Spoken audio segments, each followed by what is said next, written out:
क्या आप जानते हैं कि भारत की आज़ादी में सबसे बड़ा योगदान किसने दिया था? महात्मा गांधी ने नहीं, एक मुसलमान ने दिया था। अंग्रेजों भारत छोड़ो का नारा, जय हिंद का नारा देने वाला शख्स भी मुसलमान था। 1857 की क्रांति से लेकर असहयोग आंदोलन तक न जाने कितने ही आंदोलनों की शुरुआत मुसलमानों ने ही की थी। भारत की आज़ादी के बाद अंग्रेजों ने कहा था कि यदि मुसलमान न होते तो भारत आज भी उनका गुलाम होता। आज़ादी के महासंग्राम में हर धर्म, जाति और संप्रदाय के लोगों ने बढ़ चढ़कर हिस्सा लिया था, लेकिन आज के समय में मुसलमानों के योगदान के बारे में बहुत ही कम लोग जानते हैं। भारत की आज़ादी में मुसलमानों का योगदान बेहद ही महत्वपूर्ण रहा था, जिसके बारे में आज हम बात करने वाले हैं। ये वीडियो न सिर्फ मुसलमानों को बल्कि प्रत्येक हिंदुस्तानी को अवश्य देखना चाहिए। सन 1857 की क्रांति से पहले ही अंग्रेजों के खिलाफ बगावत के सुर उठने लगे थे। औरंगजेब के शासनकाल तक अंग्रेज कभी भी भारत को अपना गुलाम नहीं बना पाए थे, लेकिन सन 1757 में बैटल ऑफ प्लासी के बाद हालात बदलने लगे थे। सबसे पहले मौलाना हुसैन अहमद मदीनी ने फतवा जारी कर दिया था कि अंग्रेजों की गुलामी करना या उनकी सेना में भर्ती होना हराम है। उसके बाद उन्हें कोर्ट में जज के सामने पेश किया गया और उन्होंने कोर्ट में जज के सामने भी अपना फतवा दोहरा दिया और कहा कि मैं जिंदगी भर ऐसे ही फतवे देता रहूंगा।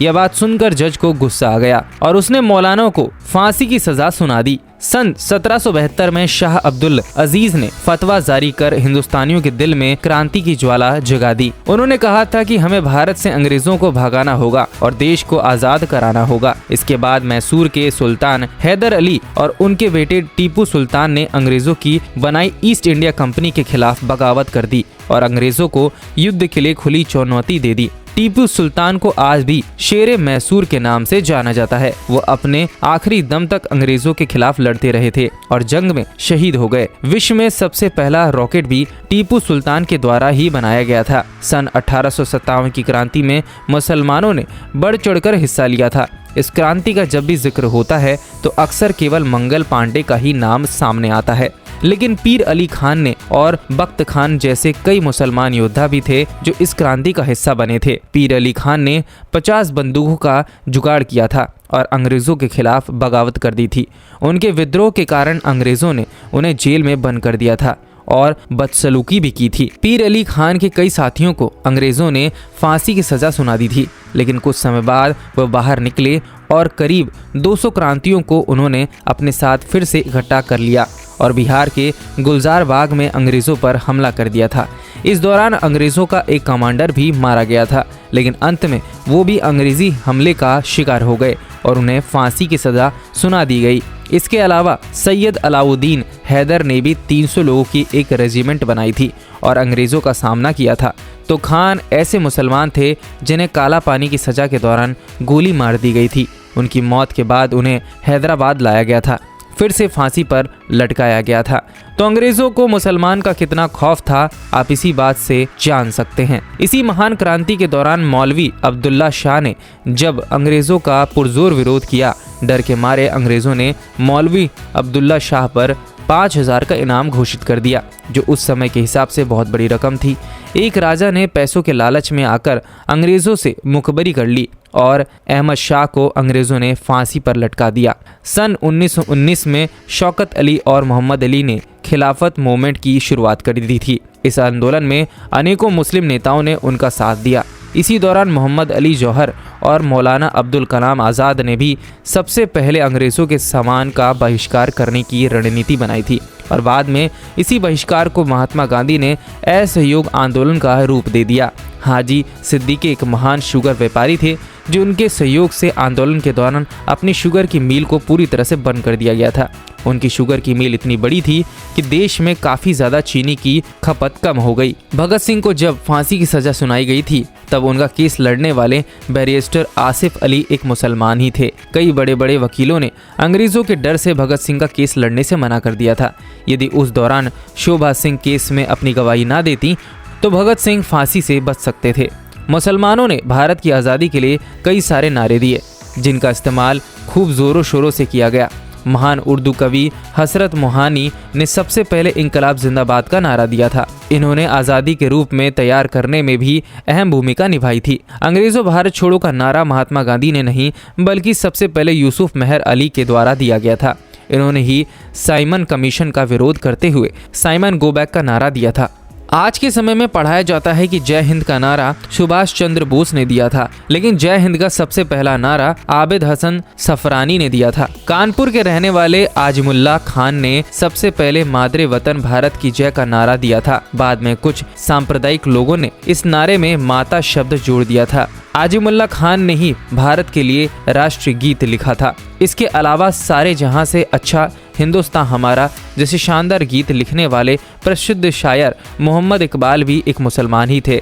इतना ही नहीं, भारत के तिरंगे का जो स्वरूप आज हमें देखने को मिलता है उसे हैदराबाद के मुस्लिम महिला सुरैया तैयब जी के द्वारा तैयार किया गया था।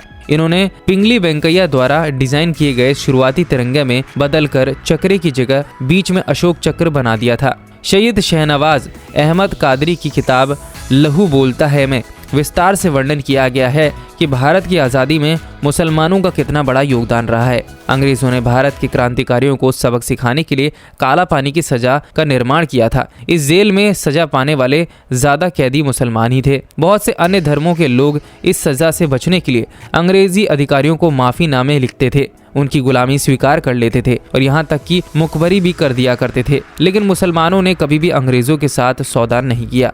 सन 1919 में रोवलेट एक्ट के विरोध में जलियांवाला बाग में लोग इकट्ठा हुए थे और जनरल डायर ने वहां आकर अंधाधुंध फायरिंग कर दी थी, तो उसमें भी सैकड़ों की संख्या में मुसलमान शहीद हो गए थे।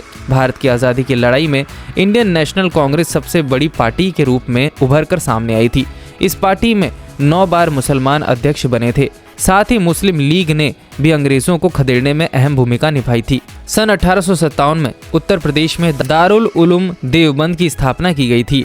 इसकी स्थापना मोहम्मद कासिम नैनोतवी, फजलुर रहमान उस्मानी और सैयद मोहम्मद आबिद ने मिलकर की थी। बहुत कम लोग यह बात जानते हैं कि इसकी स्थापना अंग्रेजों को भारत से भगाने के लिए की गई थी। इस मदरसे का उद्देश्य ऐसे क्रांतिकारियों को पैदा करना था जो आगे चलकर भारत की आज़ादी में अपना योगदान देंगे, और ऐसा ही हुआ। दारुल उलूम देवबंद से पढ़ने वाले कई मुसलमान क्रांतिकारियों ने भारत की आज़ादी के लिए अपना सब कुछ न्यौछावर कर दिया था। अशफाक उल्लाह खान जैसे महान क्रांतिकारी को केवल 27 साल की उम्र में ही फांसी दे दी गई थी। सन 1921 में केरल में मोपला आंदोलन हुआ था, जिसमें हजारों की संख्या में मुसलमान वीरगति को प्राप्त हो गए थे और ना जाने कितने ही मुसलमानों को जेल में बंद कर दिया गया था। डॉक्टर भीमराव अंबेडकर को पहचान दिलाने में भी मुसलमानों का अहम योगदान रहा है। साल 1946 में बाबा साहेब ने जब चुनाव लड़ा तो दलित होने के कारण उन्हें विरोध का सामना करना पड़ा। इसके बाद मुस्लिम लीग ने उन्हें बंगाल के मुसलमान बहुगल इलाके से चुनाव लड़वाया और उन्हें जीत दिलाई। इसके बाद ही बाबा साहेब अंबेडकर संविधान सभा का हिस्सा बन पाए थे और आज उन्हें संविधान के जनक के रूप में भी जाना जाता है। हाकिम अजमल खान ने आज़ादी के आंदोलन में गांधी का भरपूर साथ दिया था। बहुत से लोगों का ऐसा भी मानना है कि इन्होंने गांधी जी को सबसे पहले महात्मा गांधी का टाइटल दिया था।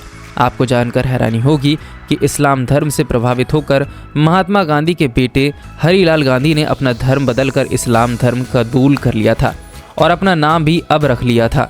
दोस्तों, इसके अलावा भी ना जाने कितने ही मुसलमानों ने भारत को आज़ाद कराने में अपना अमूल्य योगदान दिया है। जब जब ज़रूरत पड़ी है, मस्जिदों को किले की तरह इस्तेमाल किया गया है। मस्जिदों में रहते हुए बहुत से लोगों ने आज़ादी की जंग लड़ी है। आज भारत जिस मुकाम पर खड़ा है उसमें मुसलमानों का अहम योगदान रहा है। उम्मीद करते हैं कि आप भी मुसलमानों के अमूल्य योगदान को समझ पाएंगे। दोस्तों, वीडियो अच्छा लगा हो तो हमें कमेंट सेक्शन में कमेंट करें और लाइक करें। आगे ऐसी ही दिलचस्प जानकारी के लिए हमारे साथ जुड़े रहें और हमारे पेज को फॉलो कर लें।